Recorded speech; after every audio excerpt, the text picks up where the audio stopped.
American president Donald ട്രംപിന് federal കോടതിയുടെ ഒരു വലിയ അടി കിട്ടിയിരിക്കുന്നു. അതായത് പ്രസിഡന്റിന് ഇഷ്ടമുള്ളതുപോലെ താരിഫ് വർദ്ധിപ്പിക്കാനുള്ള അധികാരമൊന്നുമില്ല. അപ്പോൾ ഇന്ത്യ ഉൾപ്പെടെ ഏതാണ്ട് 180ഓളം രാജ്യങ്ങളുമായിട്ടാണ് അമേരിക്ക വ്യാപാര ബന്ധം പുലർത്തുന്നത്. അപ്പോൾ അമേരിക്കയ്ക്ക് താല്പര്യമുള്ള ചില രാജ്യങ്ങൾക്ക് ചില കൺസെഷൻ കൊടുക്കുന്നു. കാനഡ, മെക്സിക്കോ, ചൈനയൊക്കെ ഞങ്ങളിപ്പോൾ തകർത്ത് കളയുമെന്ന് പറയുന്നു. അപ്പോൾ ഇന്ത്യക്ക് ചില കൺസെഷൻ പിന്നെ തരാമെന്ന് പറയുന്നു. അപ്പോൾ ട്രംപിന് എന്തും ചെയ്യാമെന്നുള്ളൊരു ധാർഷ്ട്യമുണ്ടായിരുന്നു. അത് പറ്റില്ല എന്ന് കോടതി നിർദ്ദേശിക്കുന്നു. ഒപ്പം വിദ്യാർത്ഥികൾ, ഇപ്പോൾ ഇന്ത്യൻ സ്റ്റുഡൻസ് ധാരാളമായിട്ട് അമേരിക്ക പഠിക്കാൻ പോകുന്നു. അവരുടെ കാര്യത്തിലും ട്രംപ് അനാവശ്യമായ ചില ഇടപെടൽ നടത്തുന്നു. അതോടുകൂടി അവർ മറ്റ് ഓപ്ഷനുകൾ, മറ്റ് രാജ്യങ്ങൾ തേടുന്നു. ശരിക്കും ട്രംപ് ഒറ്റപ്പെടുകയാണോ? അല്ല, ട്രംപ് തെരഞ്ഞെടുപ്പിന് മുമ്പ് തന്നെ അമേരിക്കയിലെ ജനങ്ങളെ ഉത്ബോധിപ്പിച്ചത് അമേരിക്കയുടെ പ്രൗഢി ഞാൻ വീണ്ടെടുക്കും എന്നായി. അങ്ങനെ പ്രൗഢി എങ്ങനെയാണ് വീണ്ടെടുക്കുന്നത് എന്നുള്ളത് അന്ന് അദ്ദേഹം പ്രഖ്യാപിച്ചിരുന്നില്ല. അദ്ദേഹത്തിന് അധികാരം കിട്ടിയതിന് ശേഷം അത് പ്രഖ്യാപിച്ചു. അതിലേറ്റവും പ്രധാനപ്പെട്ടത് ഈ റെസിപ്രോക്കൽ ടാക്സസ് ഏർപ്പെടുത്തുക എന്നുള്ളതാണ്. പകരച്ചുങ്കം എന്നുള്ള മലയാളം പറയുന്ന സംഭവം എന്ന് വെച്ചാൽ, ഇന്ത്യയിൽ നിന്ന് കുറേ ചരക്കുകൾ അമേരിക്കയിലേക്ക് നമ്മൾ കയറ്റി അയക്കുന്നുണ്ടെങ്കിൽ അത് അമേരിക്കയിൽ എത്തുന്ന സമയത്ത് അത് പ്രത്യേക ചുങ്കം അടച്ചിട്ട് വേണം അവിടെ വിൽപ്പന നടത്താൻ എന്നുള്ളതാണ് ഒരു പ്രശ്നം. അപ്പോൾ അതുപോലെ നമുക്ക് വേണമെങ്കിൽ തിരിച്ചെന്ത് ചെയ്യാം, അമേരിക്കൻ ഉൽപ്പന്നങ്ങൾ ഇന്ത്യയിൽ വിൽക്കുന്ന സമയത്ത് നമുക്ക് ആ ഉൽപ്പന്നങ്ങൾക്ക് നേരെ ടാക്സ് ചുമത്താം. ഇങ്ങനെ ഓരോ രാജ്യങ്ങളും വാശിക്ക് ടാക്സ് ചുമത്താൻ തുടങ്ങിക്കഴിഞ്ഞിട്ടുണ്ടെങ്കിൽ ലോക ട്രേഡ് തന്നെ, അല്ലെങ്കിൽ ലോക വ്യാപാരം തന്നെ അപകടത്തിലായിത്തീരും. ഇതാണ് ഇപ്പോൾ സംഭവിച്ച ഏറ്റവും പ്രധാനപ്പെട്ട ഒരു വിഷയം എന്ന് പറയുന്നത്. ഇത് എല്ലാ രാജ്യങ്ങളുടെയും വ്യാപാരത്തെ തകർക്കുന്ന തരത്തിലേക്ക് എത്തിയ സമയത്ത് അത് വലിയ ഈ ശരിക്കും പറഞ്ഞാൽ വലിയ തരത്തിലുള്ള ഡിപ്രഷൻ കൊണ്ടുവരും എക്കണോമിക് ഫീൽഡിൽ. അത് ഒഴിവാക്കേണ്ടത് എല്ലാവരുടെയും ആവശ്യമായി തീരുകയാണ് ചെയ്യുന്നത്. ട്രംപ് ഓരോ നടപടികളും എടുക്കുന്ന സമയത്ത് അതൊക്കെ ഏതാണ്ട് എല്ലാ കമ്പനികളുടെയും ബോർഡ് മീറ്റിങ്ങുകളിലും ഓരോ കുടുംബത്തിൻ്റെയും ഡ്രോയിങ് റൂമുകളിലും ഒക്കെ ഇത് ചർച്ചയാണ്. ട്രംപ് എന്തെങ്കിലും ചെയ്തു കഴിഞ്ഞാൽ എല്ലാവരും, അതായത് ആൾക്കൂട്ടങ്ങൾ മുഴുവനും അതിനെക്കുറിച്ച് സംസാരിക്കാനായിട്ട്, ഉത്കണ്ഠയോട് സംസാരിക്കാനായിട്ട് നിർബന്ധിതമായിട്ടുള്ളൊരു അന്തരീക്ഷം ഉണ്ടായി എന്നുള്ളതാണ്. അവസാനം എന്താ സംഭവിച്ചത്? അവസാനം ഈ വിഷയമൊക്കെ എന്തെന്ന് വെച്ചിട്ടുണ്ടെങ്കിൽ ഇയാളുടെ എക്സിക്യൂട്ടീവ് ഓർഡറും മറ്റു സാധനങ്ങളൊക്കെ അമേരിക്കയിലെ ഫെഡറൽ കോർട്ടിൻ്റെ മുന്നിൽ വന്നു. അമേരിക്ക എന്ന് വെച്ചാൽ അമേരിക്കൻ ഫെഡറൽ കോർട്ട് എന്ന് പറയുന്നത് ട്രേഡ് ഫെഡറൽ കോർട്ട്. അതിൻ്റെ മുന്നിൽ ഈ വിഷയം വന്ന സമയത്ത് അത് മുഴുവനും മരവിപ്പിക്കുകയാണ് ആ കോടതി ചെയ്തത്.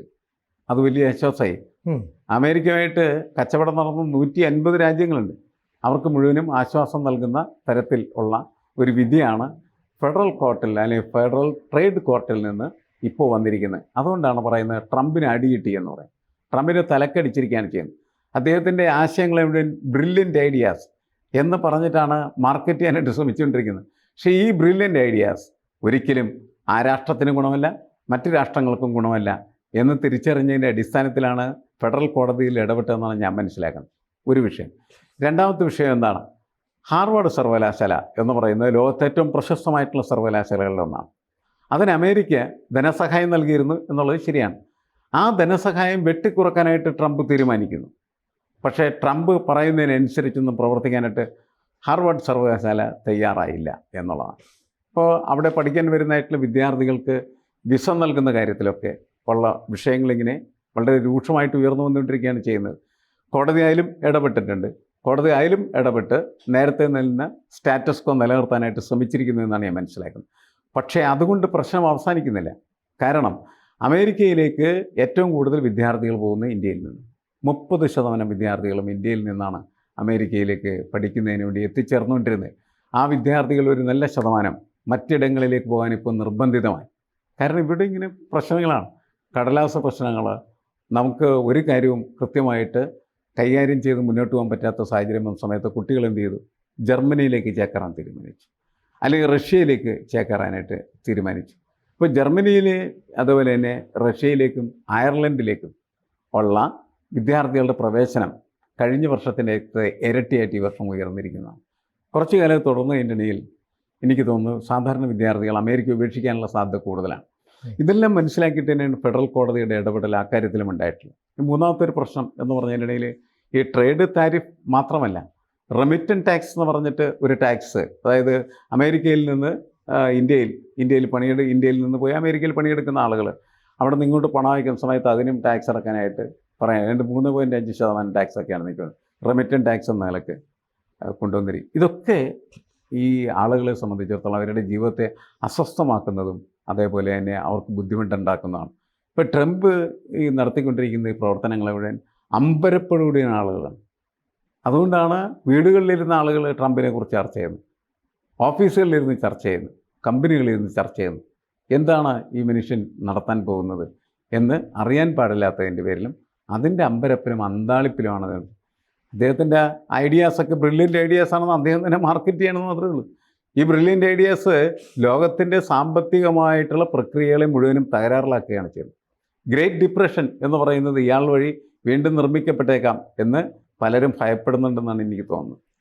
ശരിക്കും പറഞ്ഞാൽ ഇപ്പോൾ ഈ അമേരിക്ക പോലുള്ള രാജ്യങ്ങളിലേക്ക് ഇന്ത്യൻ വിദ്യാർത്ഥികൾ പോകുമ്പോൾ അതിൻ്റെ നേട്ടം ആ രാജ്യത്തിനുണ്ടാകുന്നു. പക്ഷേ ഇയാൾ അനാവശ്യമായി ഇടപെടുന്നു. ഇനി അതുപോലെ തന്നെ നമ്മൾ അവിടെ ജോലി ചെയ്ത് പണം സമ്പാദിക്കുന്നു, ആ പണം നമ്മുടെ രാജ്യത്തേക്ക് അയക്കുകയാണെങ്കിൽ അതിനകത്തൊരു ടാക്സ് പിടിക്കാനായിട്ട് ശ്രമിക്കുന്നു. അപ്പോൾ ഇതൊക്കെ തന്നെ അമേരിക്കയുടെ താല്പര്യത്തിന് വേണ്ടി അമേരിക്കയ്ക്ക് വേണ്ടി ചെയ്യുന്നു എന്ന് പറയുന്നുണ്ട്. ഒപ്പം തന്നെ ഇയാളുടെ സ്വന്തമായ ബിസിനസ്, ഇയാളുടെ കുടുംബത്തിൻ്റെ ബിസിനസ്, ഇയാൾ ശരിക്കും ഒരു കച്ചവടക്കാരൻ. അപ്പോൾ സ്വന്തം രാഷ്ട്രീയ ആദർശങ്ങളെല്ലാം തന്നെ ബലിയഴിപ്പിച്ച് കച്ചവടത്തിന് മുൻതൂക്കം നൽകി മുന്നോട്ട് നീങ്ങുന്നു. ഇതാണ് കോടതി പറയുന്നത്. ഇത്തരം കാര്യങ്ങളൊന്നും പ്രസിഡന്റിന് എല്ലാ കാര്യത്തിലും അവകാശമൊന്നും ഇല്ല.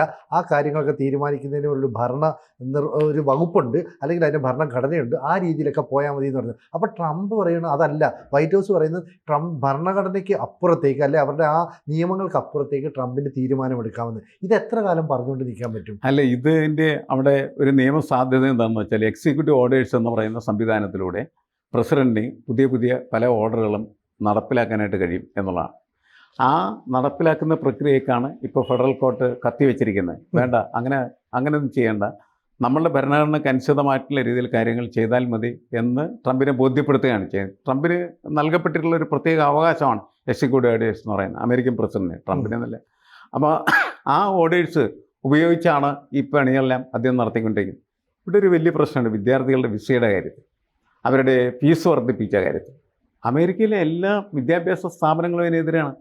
കാരണം അമേരിക്കയിലെ വിദ്യാഭ്യാസ സ്ഥാപനങ്ങൾക്ക് ആവശ്യമായ പണം ലഭിക്കുന്നത് വിദേശ രാജ്യങ്ങളിൽ നിന്ന് വരുന്ന വിദ്യാർത്ഥികളിൽ നിന്ന്.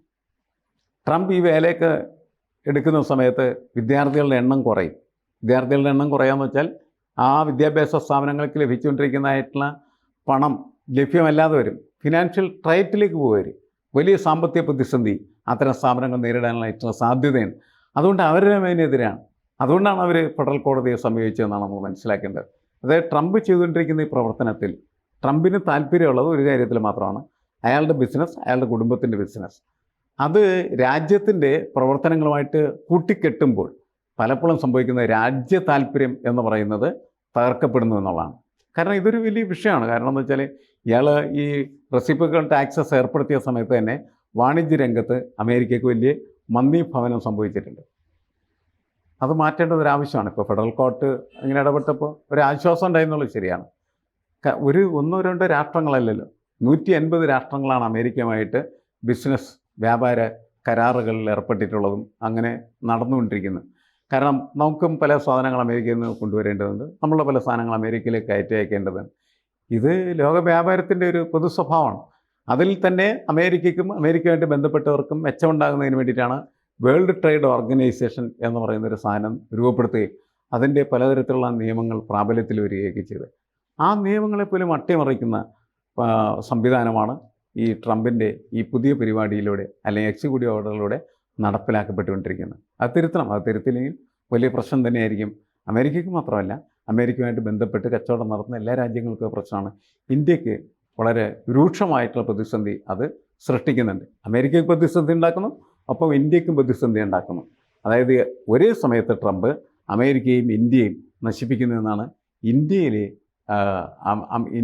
നിന്ന് പോയി അമേരിക്കയിൽ താമസിക്കുന്ന നമ്മളുടെ സുഹൃത്തുക്കൾ നമ്മളോട് പറഞ്ഞുകൊണ്ടിരിക്കുന്നത്. ഇപ്പം 180ഓളം രാജ്യങ്ങൾ അവരുടെ പ്രോഡക്റ്റുകൾ അമേരിക്ക വിൽക്കുന്നുണ്ട്. കാരണം അമേരിക്ക ഒരു വലിയ മാർക്കറ്റാണ്. കാരണം അവരധികം സാധനങ്ങളൊന്നും ഉണ്ടാക്കുന്നില്ല, അവർ മറ്റ് രാജ്യങ്ങളിൽ നിന്ന് വരുന്ന സാധനങ്ങൾ വാങ്ങുന്നു. അപ്പോൾ അങ്ങനെ വാങ്ങുമ്പോൾ അതുകൊണ്ട് നമുക്കെന്താ നേട്ടം? നമ്മുടെ പ്രോഡക്റ്റുകൾ വിറ്റഴിക്കുന്നില്ല. അങ്ങനെ മറ്റ് രാജ്യങ്ങളുടെ പ്രോഡക്റ്റുകൾ കൂടുതലായി വിറ്റഴിക്കുന്നുണ്ടെങ്കിൽ അവർക്ക് മേൽ കർശനമായ കൂടുതൽ നികുതി ഏർപ്പെടുത്താം. ചൈന നിങ്ങളങ്ങനെ കൂടുതൽ കളിക്കരുത് എന്നൊക്കെ പറഞ്ഞ് ഒരു ഭീഷണിയുടെ സ്വരമാണ് കാണിക്കുന്നത്. ഇന്ത്യയുടെ അടുത്തും അതേ ഭീഷണിയുടെ സ്വരം കാണിച്ചു. ചൈന മാത്രമാണ് ഒരു പകരച്ചുങ്കം എന്ന് പറയുന്നത് ഒരു തിരിച്ചടിക്ക് ശ്രമിച്ചത്. ഇവിടെ ഇപ്പോൾ ഇന്ത്യയുടെ അടുത്ത് പറയുന്നത് നമ്മൾ സെപ്റ്റംബർ സെപ്റ്റംബർ ഒക്ടോബർ ആകുമ്പോൾ നമുക്കൊരു ചർച്ചയൊക്കെ പിന്നീട് നടത്താം എന്നുള്ള ഒരു ബാക്ക് ഡോർ അവിടെ ഓപ്പൺ ആക്കി ഇടുകയും ചെയ്യുന്നുണ്ട്. അപ്പോൾ അങ്ങനെ എല്ലാ രാജ്യങ്ങളുടെ അടുത്തുള്ള നിലപാടൊന്നും ഇയാൾ സ്വീകരിക്കേണ്ട, ഇവിടെ രാജ്യത്തിനൊരു നിലപാടുണ്ട്, ആ രീതിയിൽ മുന്നോട്ട് പോയാൽ മതി എന്നുണ്ട്. എന്ന് പറഞ്ഞാൽ കോടതി ട്രംപിൻ്റെ ഉച്ചയ്ക്ക് ഒരു അടി കൊടുത്തു എന്ന് വേണമെങ്കിൽ നമുക്ക് വ്യാഖ്യാനിക്കാം അല്ലേ? അല്ല, കോടതി ട്രംപിനെ ശരിക്കും അടിച്ചിരുത്തിരിക്കുകയാണ്. നിങ്ങൾ രാജ്യത്ത് നിലനിൽക്കുന്നതായിട്ടുള്ള ഭരണ സംവിധാനത്തിന് മുകളിൽ കയറി ഭരിക്കേണ്ട എന്ന് തന്നെയാണ് കോടതി പറഞ്ഞിരിക്കുന്നത്. അതായത് ഈ അമേരിക്കൻ ജനതയുടെ ഒരു പൊതു ട്രെൻഡ്, പൊതു അഭിപ്രായം എന്ന് പറയുന്നത് ട്രംപിനെതിരായിട്ട് പതുക്കെ രൂപപ്പെട്ടു വരുന്നു. അതാണ് ഈ കോടതിയിൽ നിന്നും വിധിയിൽ നമ്മൾ മനസ്സിലാക്കേണ്ടത്. കാരണം ഇങ്ങനെ ഭരിച്ചു കഴിഞ്ഞാൽ അത് അമേരിക്കയ്ക്കും ഗുണമില്ല, അമേരിക്കയുമായി ബന്ധപ്പെട്ട് പ്രവർത്തിക്കുന്ന മറ്റ് രാഷ്ട്രങ്ങൾക്കും ഗുണമില്ല എന്നതാണ് പൊതുവായിട്ടുള്ള കാഴ്ചപ്പാട്. ഇപ്പം നമ്മൾ ഇന്ത്യയിൽ നിൽക്കുന്ന സമയത്ത് നമ്മളെ സംബന്ധിച്ചിടത്തോളം കൂടുതൽ പ്രശ്നം, ഒന്ന് റെമിറ്റൻസ് ടാക്സസ് വരുന്നത് നമുക്ക് വലിയ ഉപദ്രവമുണ്ടാക്കുന്ന കാര്യമാണ്. രണ്ട്, നമ്മുടെ കുട്ടികൾക്ക് അവിടെ പഠിക്കാനായിട്ട് വിസ കിട്ടുന്നതിന് കൂടുതൽ പണമടക്കണം എന്ന് പറയുന്നതും നമുക്ക് വളരെയധികം ബുദ്ധിമുട്ടുണ്ടാക്കുന്ന ഒരു കാര്യമാണ്.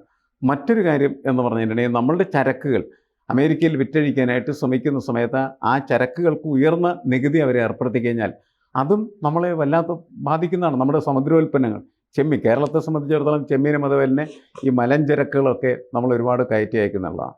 അതിനൊക്കെ ഇദ്ദേഹം ഒരുപാട് ടാക്സ് ഏർപ്പെടുത്തി കഴിഞ്ഞാൽ ആ ബിസിനസ്സൊക്കെ പൂട്ടിപ്പോകും.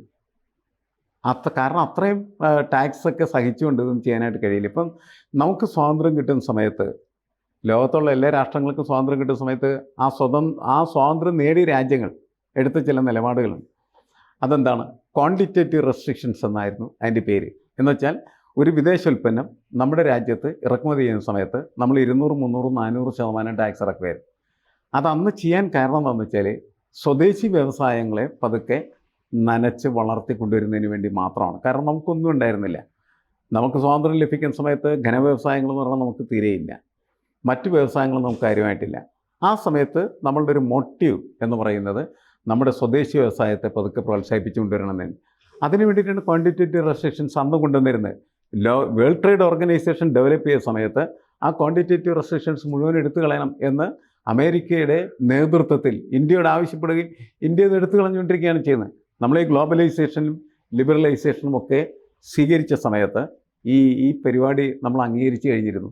അങ്ങനെ നമ്മുടെ രാജ്യത്തേക്ക് വരുന്ന ചരക്കുകൾക്ക് കാര്യമായ രീതിയിൽ ടാക്സ് നമുക്ക് ചെലുത്താൻ പറ്റാത്തതായിട്ടുള്ള സ്ഥിതി ഉണ്ടായിരുന്നു. അതാണ് ഇപ്പോഴും നിലനിൽക്കുന്ന നമ്മുടെ ഒരു പൊസിഷൻ, സ്റ്റാറ്റസ് കോ എന്ന് പറഞ്ഞാൽ അത് തന്നെ. പക്ഷേ അമേരിക്ക ഇങ്ങനെ ടാക്സ് അടിച്ചേൽപ്പിക്കാനായിട്ട് തുടങ്ങിയാൽ നമുക്കും അതെന്ത് ചെയ്യേണ്ടി വരും?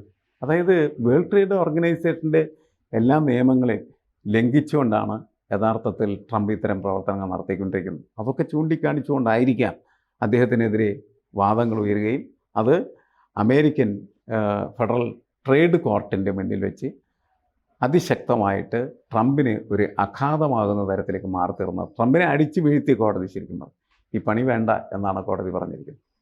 കൂടുതൽ വാർത്തകളും വിശേഷങ്ങളും നിങ്ങളിലേക്ക് എത്താൻ ABC മലയാളം സബ്സ്ക്രൈബ് ചെയ്യുക, ബെൽ ബട്ടണും അമർത്തുക.